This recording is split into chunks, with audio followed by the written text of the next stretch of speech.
Hello everyone, Creative Fun here, back again with another video in X4 Foundations. This is episode 5 of our tutorial series, and in this episode we are going to rescue the boron scientist Boso Ta so we can bring him to this unknown space station that we already know is the player HQ. Currently we can't access it because it's locked and we need Boso Ta's help to unlock it.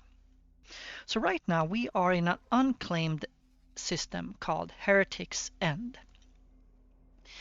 If you start a new game with the Kingdom Ends DLC enabled, that's the Boron DLC that gives you access to the Boron factions, and it will spread out further along this part of the map. The player HQ will spawn whenever you enter the Heretic's End system. And it will spawn somewhere around here, which I'm showing with my mouse now. And this is a nuance that I wasn't made aware of before, but if you have the Kingdom's End DLC enabled, you cannot do the quest line that we're currently doing. So when the player HQ spawns here in Heretic's End, it already has Boso Ta in it, and he will just contact you and tell you to take over the station and help him out. There's a couple of reasons why you would like that to happen and why you wouldn't like that to happen. So I just want to take a few seconds to talk about that. If that is not of interest of you, then you can just fast forward a few minutes and we will get back to rescuing Boso Ta. So if you don't have the Kingdom End DLC enabled, the player HQ will spawn here in Grand Exchange. Now Grand Exchange is very central, it's kind of in the middle, whereas Heretic's End is more out here, it's a little bit out of the way, and it's in an unclaimed system. Obviously I cannot claim or take over any systems owned by the Teladi company unless I go to war with them, destroy all their defense platforms and build defense platforms of my own. And if you fight the Teladi company, you're also going to have to fight the Ministry of Finance, which is Teladi's kind of police faction, so to speak. So the downsides of not doing the quest line though is that if you have the Kingdom's End DLC enabled, you won't have it spawning here in Grand Exchange, it will be spawning up here, and depending on what type of playthrough you're doing, that is both good and bad. So it depends a little bit where you want your player HQ to be positioned. Something to be made aware of too is if you have the Split DLC as well, I believe it's called the Split Vendetta, there's another connection to Split Space in this system as well. So you're gonna have both Boron and Split connected to this system alongside Argon Federation. So there's some strategic elements in having the Grand Exchange, having the player HQ not in Grand Exchange but in Heretic's End, and it depends a little bit on your playthrough. Another reason why I like doing this quest is also that now when we do this rescue mission, not only do I actually like that quest line, rescuing Boso Ta, but it gives you a free ship, as we're going to see momentarily. So when you do the quest line to save Boso Ta, there's going to be a free frigate to pick up and claim as kind of a reward for doing the quest line. However, if you are a veteran player or you have a specific reason of wanting the player HQ in Heretic's End, obviously it's better to enable the Kingdom's End DLC first. A positive note, if you've been doing the Rescue Boso Ta quest line over and over again when you start a new game, you might not be too fond of being forced to do that again. So it's a way of kind of skipping, rescuing Boso Ta and just having the access to the player HQ immediately without any of the faffing about that we've been doing in the past 2 episodes. Anyway, we are gonna, enough talking, we're gonna start enacting Boso Ta's escape plan. So we'll be heading down here and I'll get back to you guys once we are close to this point here. So we are in Holy Vision now, where we're soon going to start a rescue operation for Boso Ta. the Boron scientists. Before we're going to do that, there's a couple of things I want to point your attention to. First of all, I actually brought our destroyer that we picked up very close by here in Faulty Logic 7, around here. So as I said in the episode when we picked this up, we're going to sell this destroyer for credits to allow us to buy and build a larger space station and buy some more ships. However, we've been keeping it for a little while, primarily for this mission.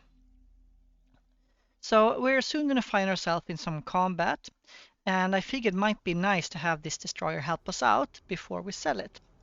So before I'm going to assign this to attack with me, but before I do that, I am going to make sure that its weapon systems are set up the way I want. So because we found this destroyer derelict, it lacked some of the equipment that makes it like completely fully equipped. Among other things, it doesn't have any main batteries and it lacks a couple of turrets. Now, since I'm going to sell this, I don't want to spend any money on it. However, the weapons we have here are plentiful to deal with any small or medium ships that comes our way.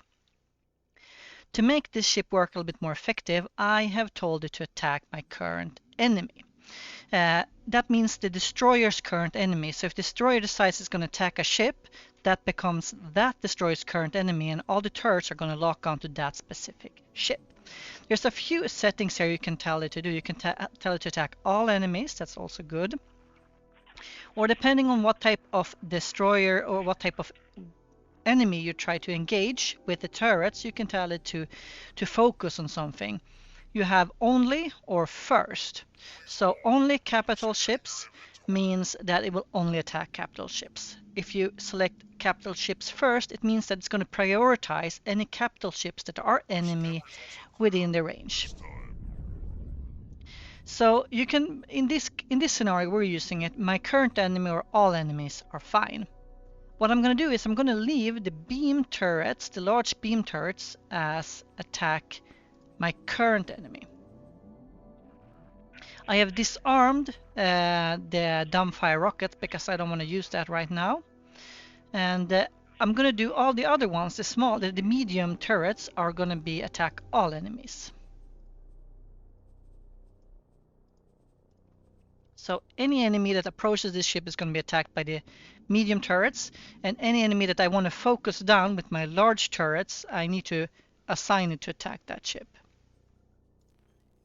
Now I want this destroyer to work for me, so I'm going to select the destroyer, I'm going to right click on my ship, and I'm going to pick attack with commander. Or rather, I would do this if I want this to be the ship that's going to be the flagship of the fleet. Now, if we look a little bit further here, we see a small, or rather medium-sized Gorgon Vanguard frigate, and it's gray. That means it's a derelict ship. Now, this ship spawns when you activate the mission to rescue Boso Ta, the escape plan mission, and when you approach within, I believe, within 40 or 50 kilometers of this point here. So before we're going to continue the mission to rescue Boso Ta, we're actually going to go and capture this ship and make this our primary ship. So I'm going to target that ship and I'm going to head straight to it. And the spacesuit docking port, or what do you call it, a hatch, is placed here in the rear of the Gorgon. So we're going to just repair this. And now this is our ship, and we're gonna give a docking request. And now this is our frigate. The frigates are very cool, I think, in X4 Foundation. So the frigates have a docking base or a docking platform for small ships. And I believe that it can carry up to 3 small ships, 2 in its cargo hold and 1 on top, not in the cargo hold, so to speak. The frigates usually are not as maneuverable as corvettes, which is the other type of medium style combat ships. There's a third type, also called a gunboat, which we're going to check out later in this playthrough. So the frigates are a little bit tankier. They have more room for personnel, and it can also carry drones. So we're going to check out the equipment of this ship.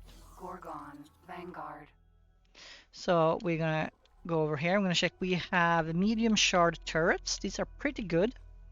We have light torpedoes. We're gonna disable that. Torpedoes are only good for capital ships. And we have two shard batteries. These are pretty good for close-in engagements. We're gonna go to ship information.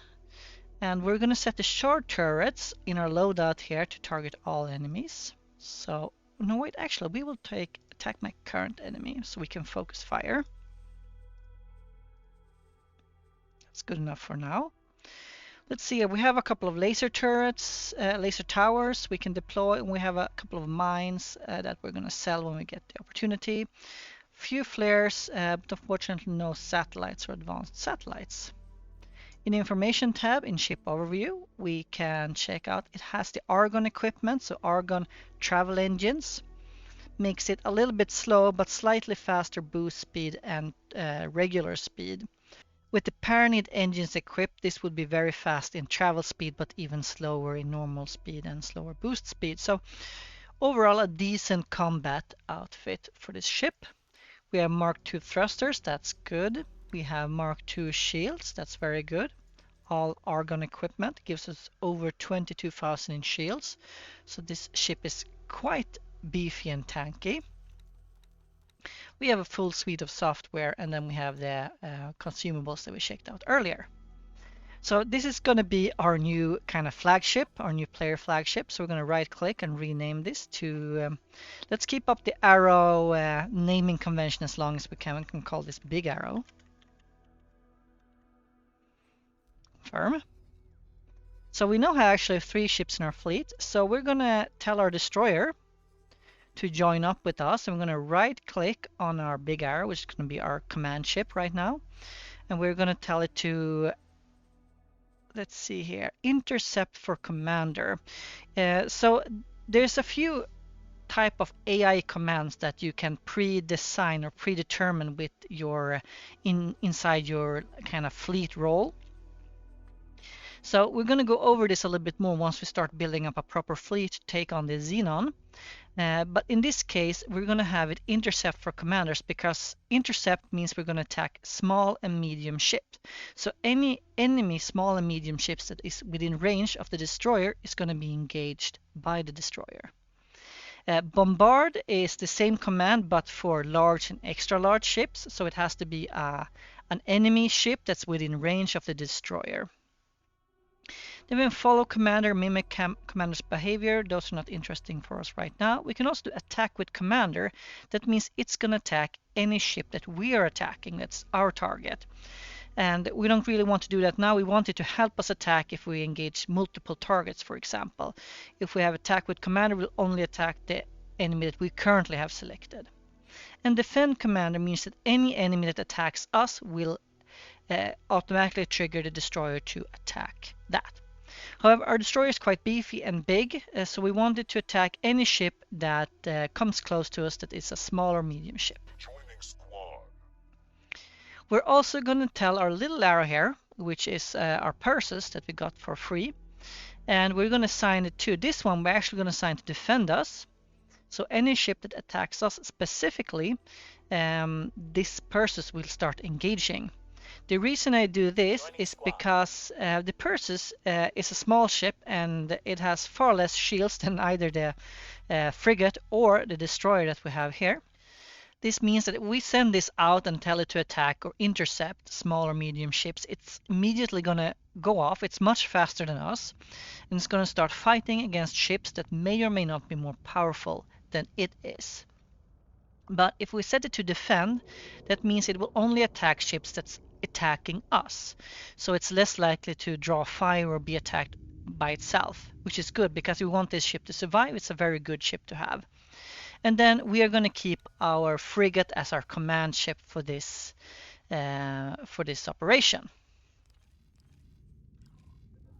So now when we have prepared our little fleet here with our destroyer and our Perseus Vanguard, we are going to enable the mission escape plan, and we're going to carry out Boso's escape plan here. So we're going to follow any ship that he tells us to follow.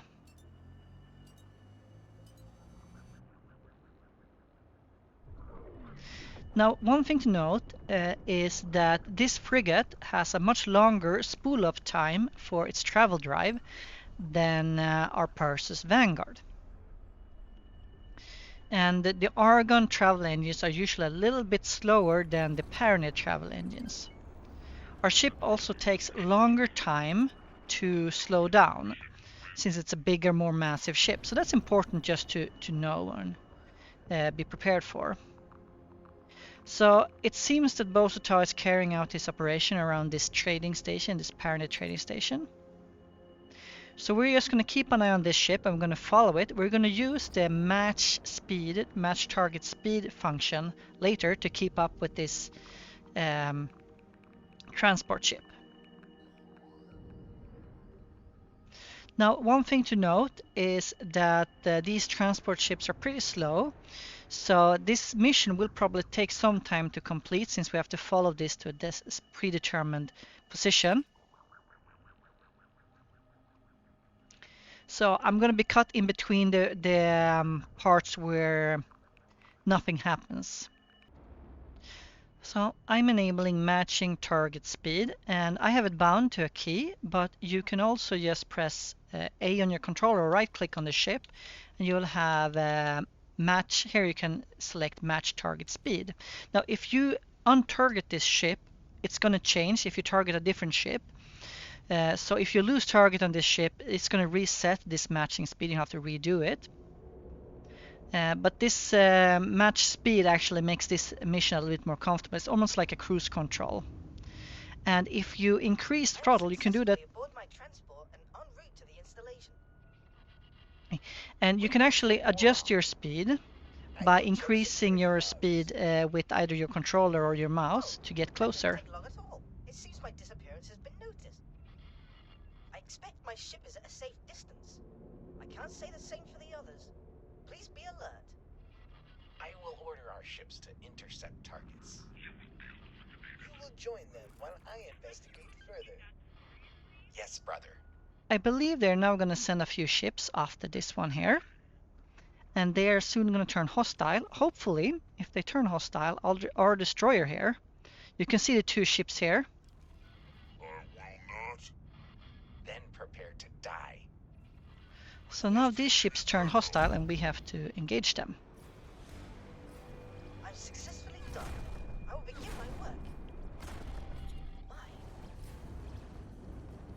That's that ship.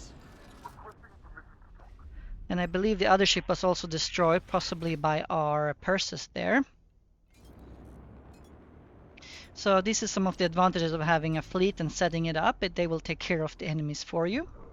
So we will catch up with the ship once again and continue escorting it until it's safely departed the system.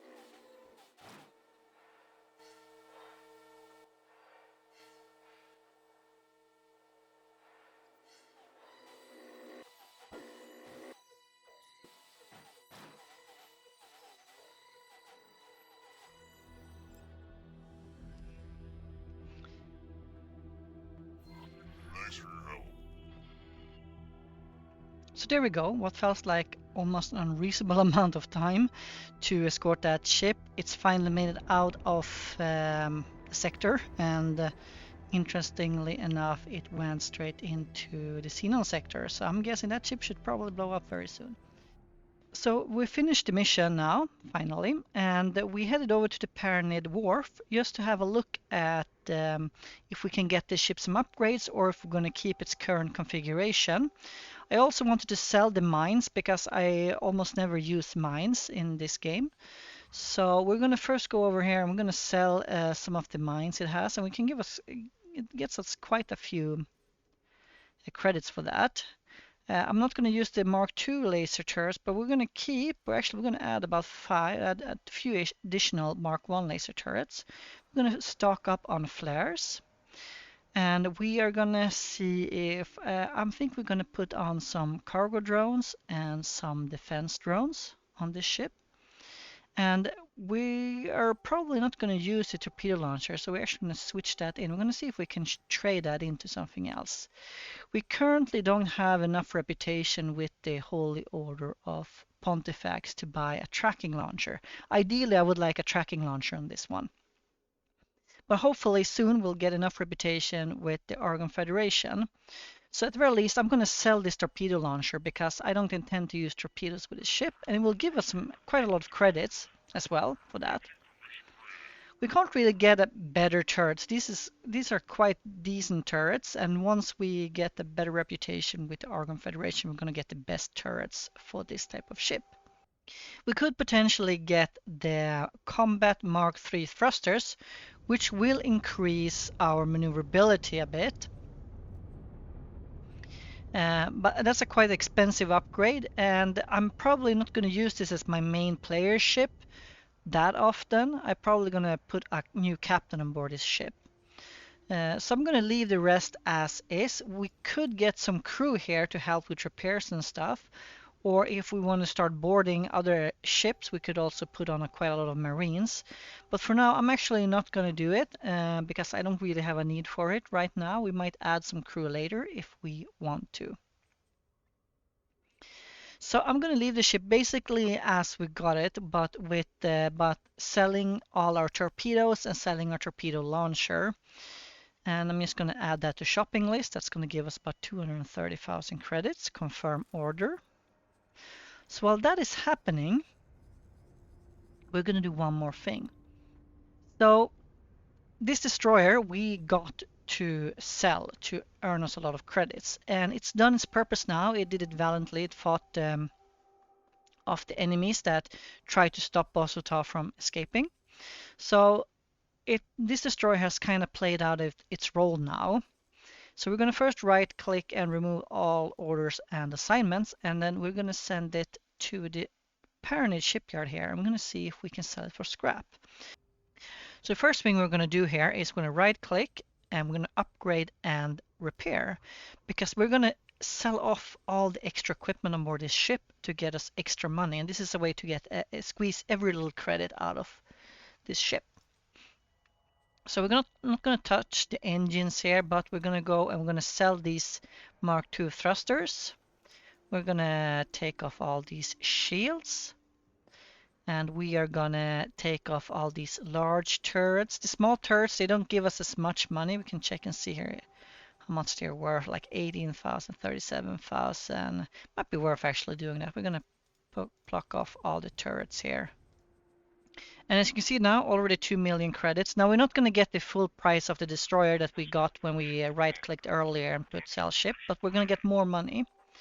We're going to check consumables, and we're going to sell all the rockets. We don't need rockets. We're going to sell all the cargo drones, repair drones, laser turrets, and finally we're going to sell all the flares. I could save the laser turrets here, but realistically, if I absolutely need them, they're not so expensive. I can buy more.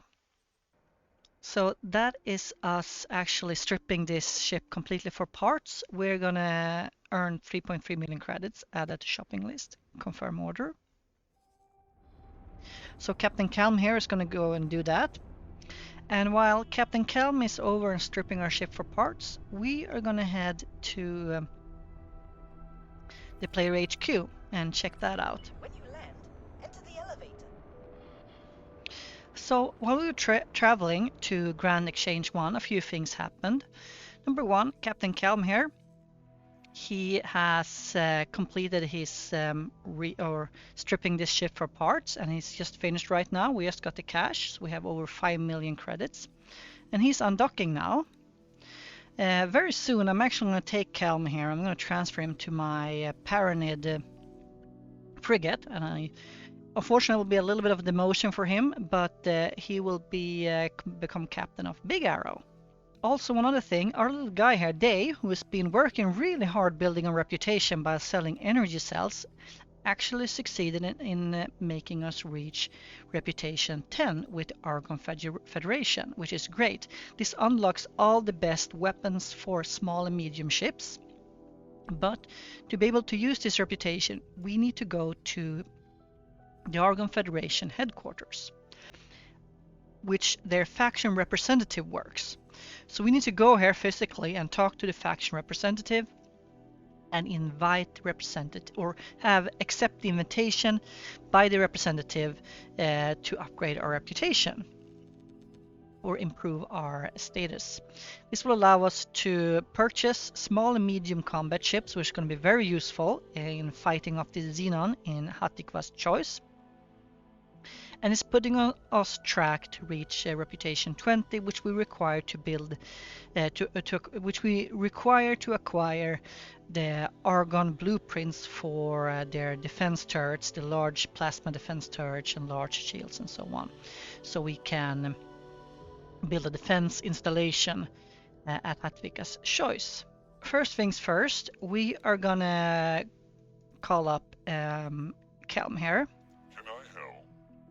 I would very much like you to work somewhere else for me. And that place would be, I can actually just use my, let's see here, we have big arrow here. I'm gonna right click on you and I'm gonna select Captain, assign. Affirmative. So he's gonna be heading over here through the power of magic probably.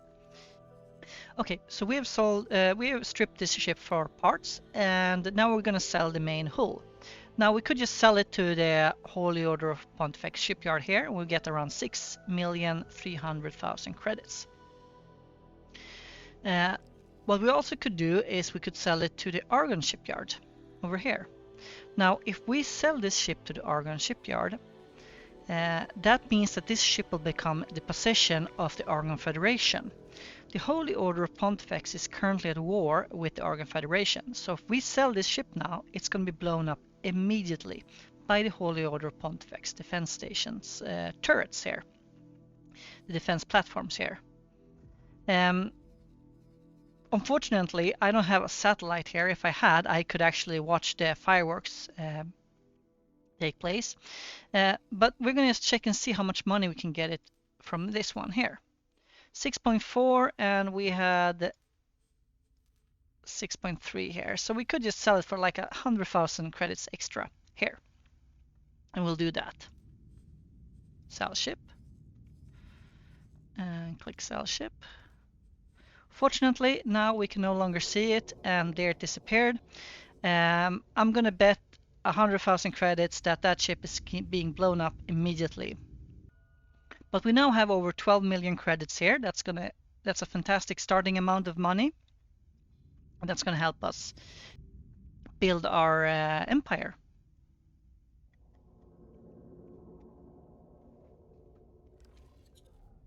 So now when we're taking care of that, Kelm is now captain of this ship here. We're gonna head to the station, and I think we're gonna be able to meet Boso Ta face to face for the first time. Docking granted. And then we're gonna get up, and probably Kelm will show up here any second. There we go. Hey, there you are. Hey, Captain Kelm. This is your new ship. Vanguard. And we're going to take the elevator down to the dock area. No, to the unknown station, dock area. This, I can show you dock area actually.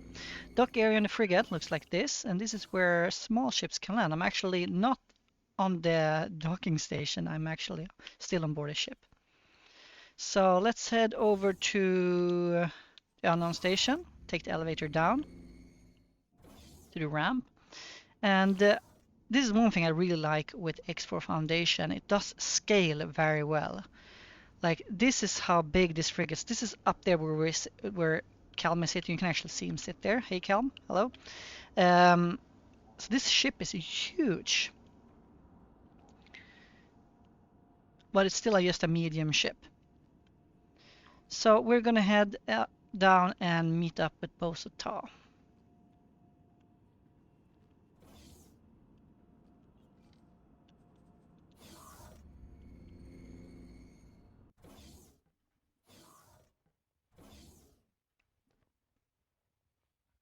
Aha! At last, we meet face to face.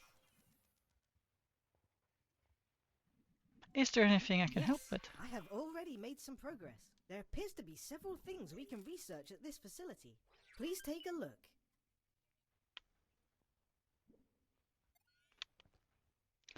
So, we've completed our quest to rescue Boso Ta, and we've also now managed to unlock the headquarters here. Now, this has unlocked a new sort of mode here, research tab in our menu. As you can see, there is much to do. And there's a bunch of new types of research we can do here. And we're going to check this out in the next episode. But for now, we're just going to be happy that the quest is completed. We got a frigate here, and we now have sold our destroyer, and we have well over 12 million credits in our account. So up until this point, we haven't been doing anything with the universe itself. We've basically just done a few missions. We picked up a couple of derelict ships, and then we did the first kind of quest line mission, which is to acquire the player HQ and rescue Boso Ta. In the next couple of episodes, we're going to take a more active role in the universe. We are going to build a space station that's going to earn us passive income. We are going to check out mining and buy some miners that's going to also provide some extra income. I'm going to expand my little quest, or sorry, I'm going to expand my little reputation farming here to increase at the rate at what I get reputation. And following that, we're also going to check out the Hatikwa Free League quest line, which is kind of like the second quest line or the second major quest line you can do in X4 Foundations. And our goal here is to start building up a fleet that can take on the Xenon invading Hatikva space. As you can see here now, they were cleaned up their previous attack, but this defense platform has suffered greatly. It's being repaired by this builder ship here. We can even check and see how much it still needs quite a lot of components, turret components specifically. Seems like the Argon Federation task force here were able to clean up this defense platform as well. So very soon, I think that what Argon and Hatikva is putting out here is not going to be enough to hold off the Xenons, and we're going to be forced to step in. So these are things that will happen in the coming episodes. However, this is also the turning point for the player where you can kind of go and do what you want. You have a good base to start on. You have quite a lot of credits. You have a space station that you can either start building out the construction build modules and earn money from, or you can go and start picking up other missions to earn more and so on. So I'll be seeing you guys in the next episode where we're going to start carving out a path of our own making in X4 Foundation. Thank you so much for watching, and I hope to see you guys in the next episode.